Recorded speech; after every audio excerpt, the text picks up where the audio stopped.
BSc 3 semester 5. Name of the paper hydrogeology and topic is groundwater provinces in India. We have studied different aspects of groundwater in this paper, and today we are going to learn groundwater provinces. It is related with distribution of groundwater in different parts of India.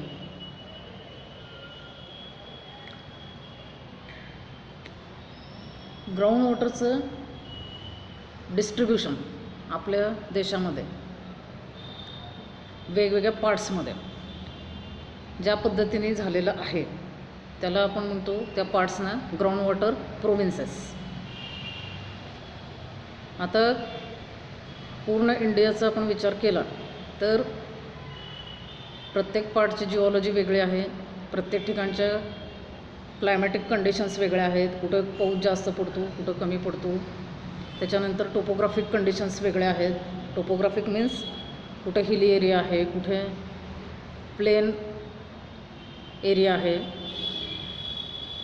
कुठे reverse आहेत. तर अशी topography प्रत्येक ठिकाणची वेगवेगळी आहे. त्यानंतर rock formations म्हणजेच जिओलॉजी किंवा लिथॉलॉजी. आर्कियनपासून आपण स्ट्रॅटिग्राफी शिकलो आहे लास्ट इयर, तर आर्कियनपासून रिसेंटपर्यंत वेगवेगळे एजचे रॉक्स प्रेझेंट आहेत वेगवेगळ्या एरियामध्ये. आणि इथं ज्यावेळेला आपण ग्राउंड वॉटरचा विचार करतो आहे त्यावेळेला ॲक्विफर म्हणून काम कोण करणार आहे तर वेगवेगळे रॉक्स.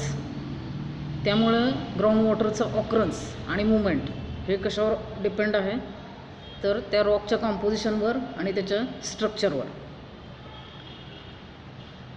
त्याच्यानंतर जिओमॉर्फॉलॉजी म्हणजेच कुठं माउंटनस एरिया आहे, फॉर एक्झाम्पल हिमालय, कुठं फ्लॅट ॲल्युव्हियल प्लेन्स आहेत म्हणजेच नद्यांचं त्रिभुज प्रदेश आहे ज्याला रिव्हर बेसिन म्हणतो आपण किंवा रिव्हर व्हॅलीज म्हणतो.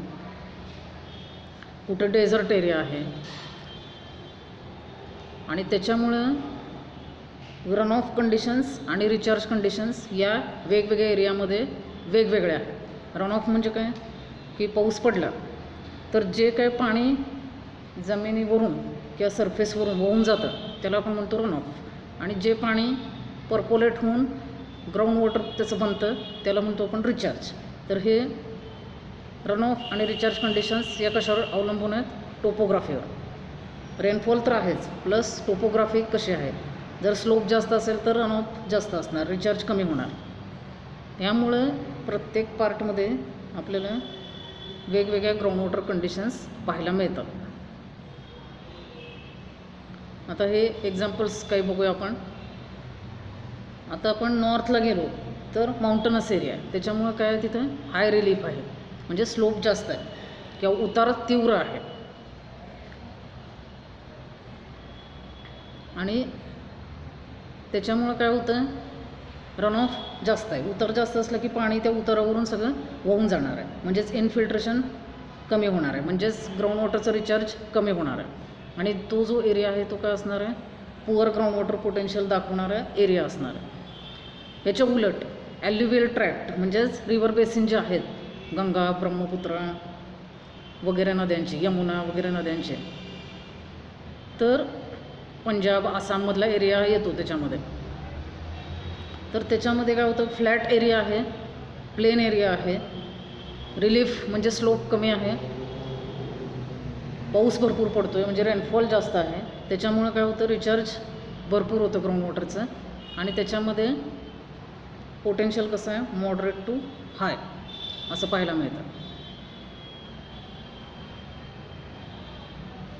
त्याच्यानंतर पेनिन्सुलर इंडियाचा पण विचार केला. पेनिन्सुलर इंडिया म्हणजे गुजरात, महाराष्ट्र, कर्नाटक वगैरे हा पार्ट. तर इथं कुठला रॉक आहे हार्ड आणि फिशर्ड.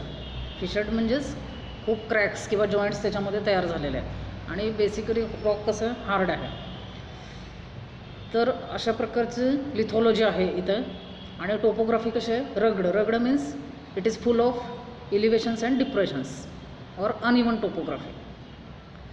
आणि या सगळ्यामुळं काय होतं, ग्राउंड वॉटर पोटेन्शियल जे आहे ते सेकंडरी पोरोसिटी किंवा सेकंडरी परमिएबिलिटीवर डिपेंड आहे आणि मॉडरेट ग्राउंड वॉटर पोटेन्शियल आपल्याला या एरियामध्ये पाहायला मिळतं. म्हणजेच याच्यावरून आपल्या एक गोष्ट लक्षात येते की ग्राउंड वॉटर रिसोर्स जो आहे तर त्याच्यावर इफेक्ट करणारे हे वेगवेगळे फॅक्टर्स आहेत.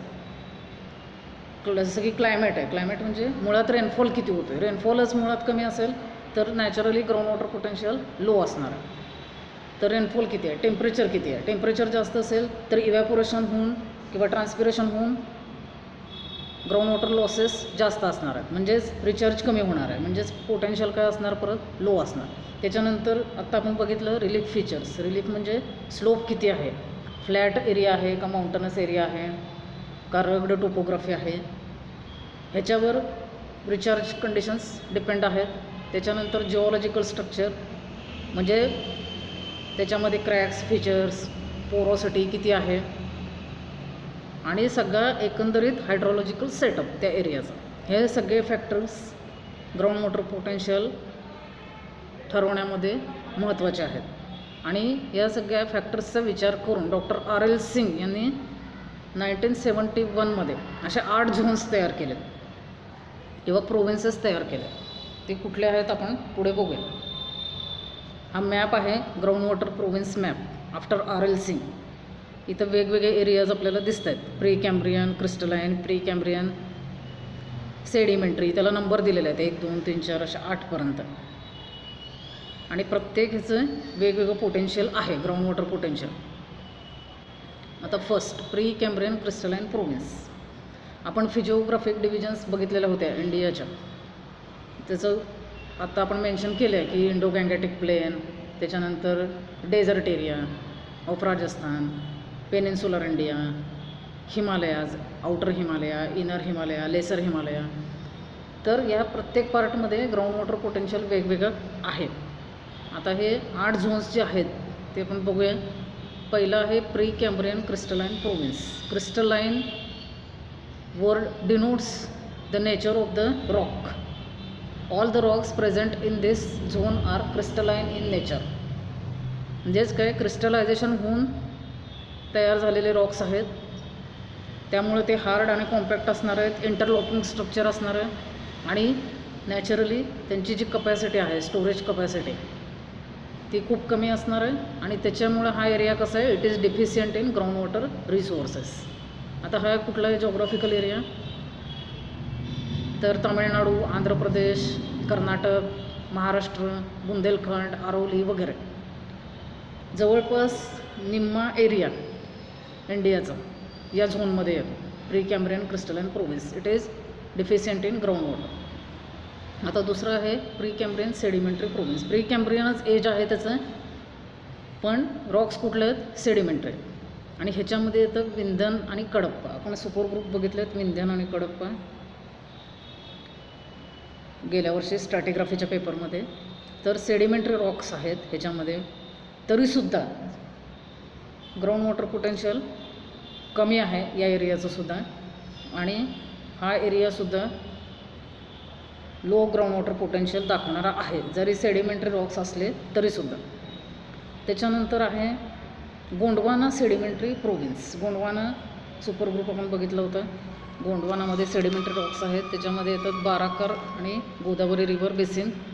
रिव्हर बेसिन असल्यामुळे नॅचरली फ्लॅट एरिया आहे, रेनफॉल चांगला आहे, रिचार्ज कंडिशन चांगले आहेत आणि त्याच्यामुळं ग्राउंड वॉटर पोटेन्शियल काय, इट इज गुड. म्हणजे ग्राउंड वॉटर रिसोर्सच्या पॉईंट ऑफ व्ह्यूमधून हा प्रोव्हिन्स चांगला आहे, म्हणजे ह्याच्यामध्ये गुड ॲक्विफर्स आहेत. त्याच्यानंतर चौथा आहे डेक्कन ट्रॅप प्रोव्हिन्स, म्हणजे आपला डेक्कन ट्रॅप जिथं आपण राहतो. इथं काय आहेत, बसाल्टिक रॉक आहे, लावा फ्लोजने बनलेला आहे. थिकनेस किती आहे, अप टू 1200 मीटर्स. नॉन पोरस, बेसिकली त्याच्यामध्ये पोर्स नाही आहेत, जरी पोर्स असले तरी ते सेकंडरी पोरोसिटी आहे. त्याच्यानंतर इम्परमिएबल आहे, म्हणजे ते पोर्स जे आहेत ते इंटरकनेक्टेड नाही आहेत, त्याच्यामुळे ट्रान्समिट करू शकत नाही फार जास्त प्रमाणात वॉटर. आणि त्यामुळं हा जो प्रोव्हिन्स आहे हा सुद्धा कसा आहे पुअर ग्राउंड वॉटर प्रोव्हिन्स. आता इथं बेसाल्टमध्ये जे काही पाणी मिळतं ते कशामुळे मिळतं तर सेकंडरी पोरोसिटी आहे. म्हणजे वेदरिंग आणि इरोजनमुळं काही कॅव्हिटीज तयार झाल्या असतील किंवा गॅसेस एस्केप झाल्यामुळं काही कॅव्हिटीज तयार झाल्या असतील आणि मग त्या कॅव्हिटीमध्ये काही प्रमाणात वॉटर स्टोअर होईल आणि किंवा इंटरट्रॅपियन बेड्स आहेत ज्याच्यामध्ये सेडिमेंटरी रॉक्स आहेत आणि अशा फॉर्मेशन्समध्ये काही प्रमाणात वॉटर स्टोअर होईल किंवा सेकंडरी क्रॅक्स वगैरे डेव्हलप होऊन त्याच्यामध्ये स्टोअर होऊन ते कनेक्ट होऊन ट्रान्समिट करू शकते, पण त्याला लिमिटेशन्स आहेत. त्याच्यामुळं बेसिकली हा सुद्धा पुअर ग्राउंड वॉटर प्रोव्हिन्स आहे. त्याच्यानंतर आहे सिनोझोईक सेडिमेंटरी प्रोव्हिन्स. हे प्री कॅम्ब्रियन जे आहे सिनोझोईक आहे हे सगळं स्ट्रॅटिग्राफीमधनं घेतलेली ही नावं आहेत. सिनोझोईक हा प्रोव्हिन्स आहे आंध्र प्रदेश, केरळ, गुजरात, तामिळनाडू जे कोस्टल एरियामध्ये आहे मेनली. ह्याच्यामध्ये आहेत टर्शरी सँडस्टोन्स आणि it is a good province from point of view of ground water. Tertiary sediments आहेत ज्याच्यामध्ये पोरोसिटी परमेएबिलिटी दोन्ही हाय आहे आणि कोस्टल एरिया आहे, रिचार्ज भरपूर प्रमाणात होतं आणि त्यामुळे चांगले ॲक्विफर्स मिळतात आणि ग्राउंड वॉटर पोटेन्शियल हे चांगलं आहे या एरियामध्ये. त्याच्यानंतर आता सिनोझोईक फॉल्ट बेसिन. परत टर्शरी एजचंच आहे सिनोझोईक, फक्त काय आहे फॉल्टमुळं तयार झालेलं आहे, फॉल्टिंगमुळं. म्हणजेच रिफ्ट झोन आहे, द रिफ्ट zone of Narmada, Purna and Tapi province. आता परत नद्यांचं एरिया आल्यामुळं सँड, सिल्ट, क्ले वगैरे आहे, यांची पोरोसिटी खूप जास्त असते. सँड आणि सिल्टची परमेएबिलिटी पण चांगली आहे, त्याच्यामुळं हा गुड ग्राउंड वॉटर प्रोव्हिन्स आहे. म्हणजे इथं ग्राउंड वॉटर पोटेन्शियल हाय आहे. त्याच्यानंतर आहे इंडो गँगेटिक प्लेन, म्हणजे गंगा ब्रह्मपुत्रा वगैरे नद्यांचा प्रदेश, म्हणजेच Ganga Brahmaputra alluvial province. It is the richest ground water province of the country.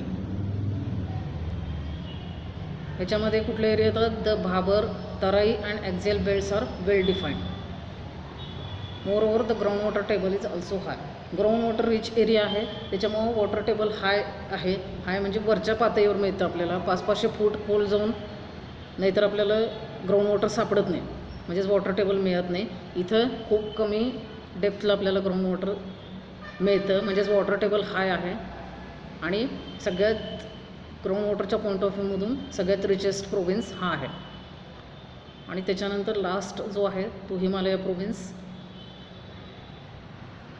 Himalaya folding, faulting सगळ्या प्रकारचं डिफॉर्मेशन झालेलं आहे, त्याच्यामुळं कॉम्प्लेक्स आहे स्ट्रक्चरल आणि geographic unit. It is a complex structural and geographic unit because of high deformation. आणि सगळे Roxx deformed आहेत. रॉक्समध्ये परत व्हेरिएशन आहे, एकच टाईपचा रॉक नाही आहे कुठला, आणि त्याच्यामुळं ह्याच्यामध्ये पण ग्राउंड वॉटर पोटेन्शियल जे आहे ते पुअर आहे.